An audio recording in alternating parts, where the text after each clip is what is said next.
He thought I planned a birthday trip to celebrate him. What I really did was set the stage to destroy his double life. By the time dessert was served, he had no idea I already knew everything. And that the next course would be served by my lawyer. I planned the entire trip myself. 3 days in Sedona for Jason's 35th birthday.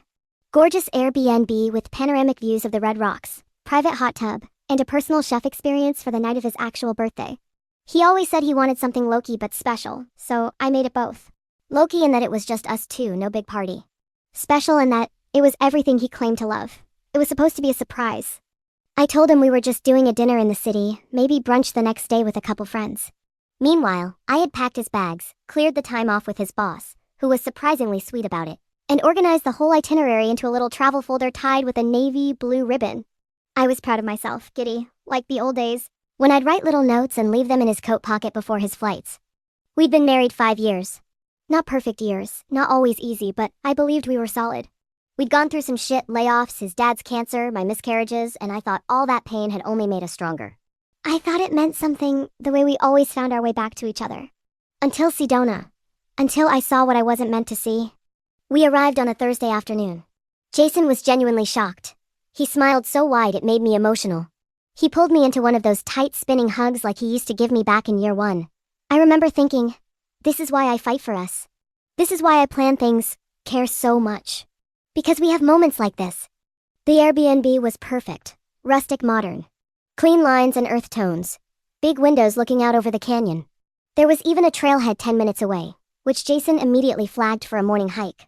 He took a million photos from the deck that first hour. I was watching him from the kitchen, sipping wine, thinking this trip was the reset button we needed. That night we ordered Thai takeout and watched old episodes of Chef's Table. Jason fell asleep on the couch halfway through, hands still in the popcorn bowl, and I covered him with a throw blanket and kissed his forehead. I remember thinking how safe he looked, like the man I married.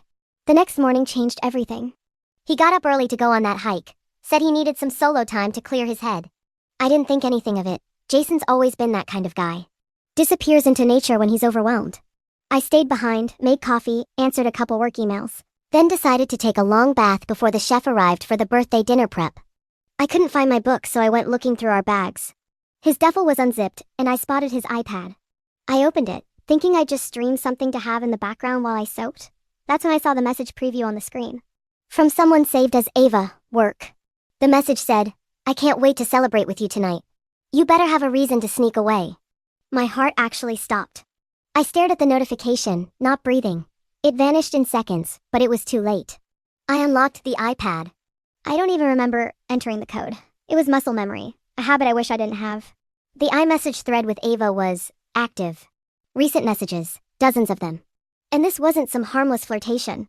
It was detailed, intimate, ongoing. There were references to past trips, mentions of hotels in Chicago. Screenshots of calendar invites marked team building that were clearly just covers and photos. Not explicit, but not innocent either. I scrolled back, the thread went back months. I couldn't tell exactly when it started, but I saw Happy New Year baby with heart emojis. That was while we were at my parents' place ringing in 2025 together, toasting champagne at midnight. I kept reading. He called her his clarity. Said I'd been difficult for a long time, and he felt trapped by obligation. That I guilt-tripped him with my grief and weaponized our history. That he felt like he was performing loyalty instead of living it. I started shaking. Cold despite the sun streaming through the windows. My fingers wouldn't stop trembling as I closed the iPad and sat down hard on the edge of the couch. The coffee I'd made was untouched. The room spun. My mouth tasted like iron. He was cheating, not just physically, emotionally. Strategically. He had built another relationship, had entire routines. Code words. He was sharing parts of himself with someone else while I was busy planning spa days and specialty cakes and wondering if maybe next year I'd be brave enough to try for a baby again. I didn't confront him right away. I made a choice right then and there to finish the weekend exactly as I'd planned it. The dinner, the celebration. The fake laughs and clinking glasses. I was going to give him the performance of a lifetime. So I showered. I did my hair. I put on makeup. I wore the red dress Jason once said made me look like the kind of woman who breaks hearts in Paris. He came back from his hike sweaty and smiling, oblivious. Said the air felt cleansing. Asked if I'd napped. I took a bath, I said smiling. The view is beautiful. He kissed me like nothing was wrong. Like he wasn't secretly scheduling rendezvous with someone else behind my back. Like he hadn't just handed me the wreckage of our marriage via iPad. I let him kiss me. I even leaned into it. That night the private chef arrived at 6:30. She was amazing, warm, funny, talented. Jason was charming, animated, laughing in that boisterous way that always made people feel at ease. I watched him the way someone watches an animal in a zoo. Fascinated and detached. Trying to study the creature for what it really was, not what I used to believe it to be. We toasted with wine. He made a speech about another lap around the sun. And gratitude. And the people who love you even when you're hard to love. I smiled through it all. Even leaned over and whispered, "Happy birthday, love," before kissing his cheek. I wonder now if he suspected anything that night. If he saw something in my eyes that felt different. But if he did, he didn't say a word.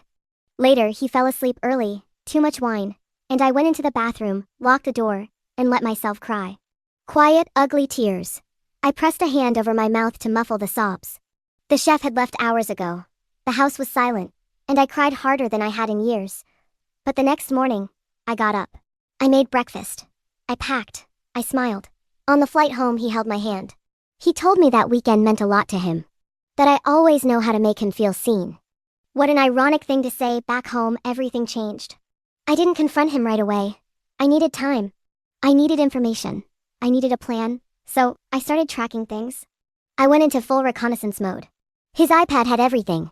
Texts, calendar entries, emails. He hadn't even bothered to log out of his cloud account, which meant I could monitor his new messages from my own devices without him knowing. What I found made my skin crawl.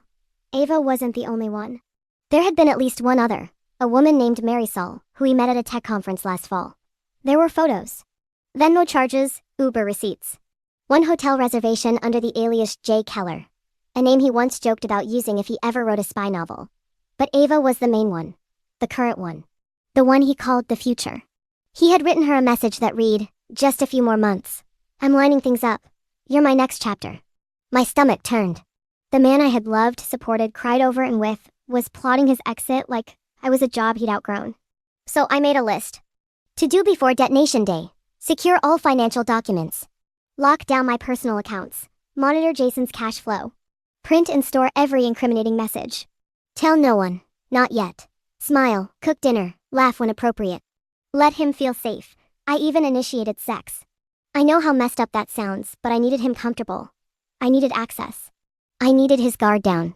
He started talking about selling our condo soon. Getting a house with space for a family. I nodded, said it was something I'd like to think about seriously. I was buying time. Meanwhile, I began working with a lawyer. Someone my friend Allison recommended. Not our usual family attorney. Someone quiet, discreet, with a reputation for brutal efficiency. The lawyer helped me build a strategy. I had no prenup. Jason didn't want one when we got married. He said, "A prenup says you're preparing to fail." My father, a retired litigator, had warned me. I hadn't listened. But now, it worked in my favor.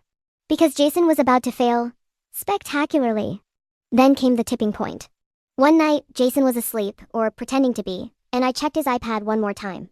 There was a new message from Ava. It read, "Do you think she suspects anything? Are we still on for June?" He replied, "She's clueless. Playing house like always. We'll be in Costa Rica by the summer." Costa Rica. Our anniversary trip. The one I had been saving up for. He was planning to take her. That was the moment I broke. The next morning, I told him I had a migraine. I skipped work. I drove to my parents' place and sat down with my mother and father. I told them everything. Every horrifying detail. My dad listened silently, his expression blank, but I could see his knuckles whitening around the coffee mug. My mom cried. Quietly. Angry tears. And they asked me what I needed. I told them, "Your silence, for now." Over the next 3 weeks, I moved like a ghost in my own life. A haunted, hyper-functioning ghost. Jason had no clue what was happening. He kept calling me his rock, told me I was glowing lately, and said he felt like our marriage had hit a beautiful new rhythm. I wanted to scream. Instead, I smiled. I folded his laundry. I even bought him a new pair of hiking boots when he mentioned his old ones were wearing thin. Meanwhile, I was dismantling his plans piece by piece. I opened a private checking account, moved my paycheck there. Created a secure Dropbox folder for all evidence, messages, receipts, screenshots, audio recordings. Yes, I started recording certain conversations. The iPad alone could tank him in court, but I wasn't taking chances. Jason had just gotten a small bonus at work and suggested we go to dinner to celebrate us. I suggested our favorite steakhouse, the one with dim lighting and strong Manhattans, where we'd gone for our second anniversary. He agreed instantly. What he didn't know was that I had already served him divorce papers. Earlier that day, Vair al-Lawyer delivered to his office with a bouquet of white roses and a card that said, "Happy belated birthday. You're free." So when we sat down for dinner, I ordered the most expensive wine on the menu and waited. My phone buzzed. It was Loretta. "He just got the papers. Incoming storm." I texted back, "Let it rain." Jason walked in looking stunned, pale, shaken. He sat down slowly. I could practically see the gears in his head trying to spin their way out of this. He didn't speak for a full minute. Then, "You blindsided me." I tilted my head. "Did I?" "You're ending our marriage?"